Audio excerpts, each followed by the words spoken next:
Hello friends, welcome to Kala's Food Hub. இன்னைக்கு நம்ம சேனல்ல எள்ளு பொடி எப்படி டேஸ்டா செய்யறதுன்னு பார்க்கலாம்.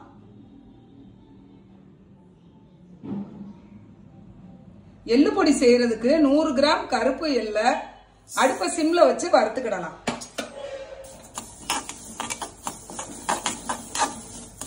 எள்ளு சிம்ல வறுபடட்டும், அதுக்குள்ளே நம்ம மத்த ஜாமான இன்னொரு அடுப்புல வறுத்துக்கிடலாம். கருப்பு உளுந்தம்பருப்பு 50 கிராம். இது நமக்கு வறுபடுறது தெரியாது, அதனால வெள்ளை உளுந்து கொஞ்சம் போட்டுக்கலாம். கடலைப்பருப்பு 25 கிராம். அடுப்ப சிம்ல வச்சு நல்லா வறுத்துக்கிடணும். கடலைப்பருப்பு உளுந்தம்பருப்பு பாதி வறுபட்டுருச்சு. பெருங்காயம் ஒரு 4 பீஸ். மிளகு 1 ஸ்பூன்.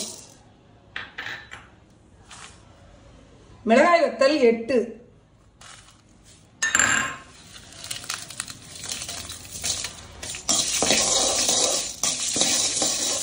மல்லி 1 ஸ்பூன். சீரகம் 1/2 ஸ்பூன். கருவேப்பிலை. அடுப்ப சிம்ல வச்சு கிளறி கொடுத்துக்கிட்டே இருக்கணும். உப்பு தேவையான அளவு.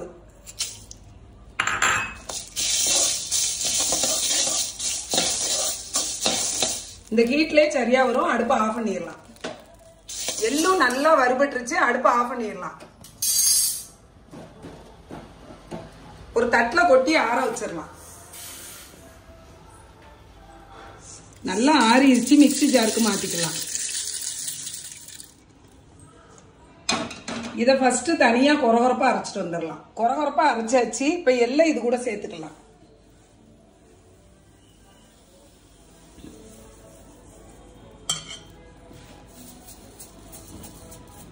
இதையும் சேர்த்து கொரகொரப்பா அரைச்சிட்டு வந்துடலாம். சுவையான மணமான எள்ளு பொடி ரெடி. இட்லி தோசைக்கு வச்சு சாப்பிட்டீங்கனாலும் ரொம்ப டேஸ்டா இருக்கும்.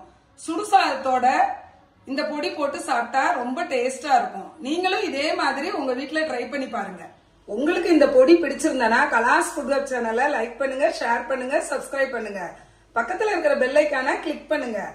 Thank you friends.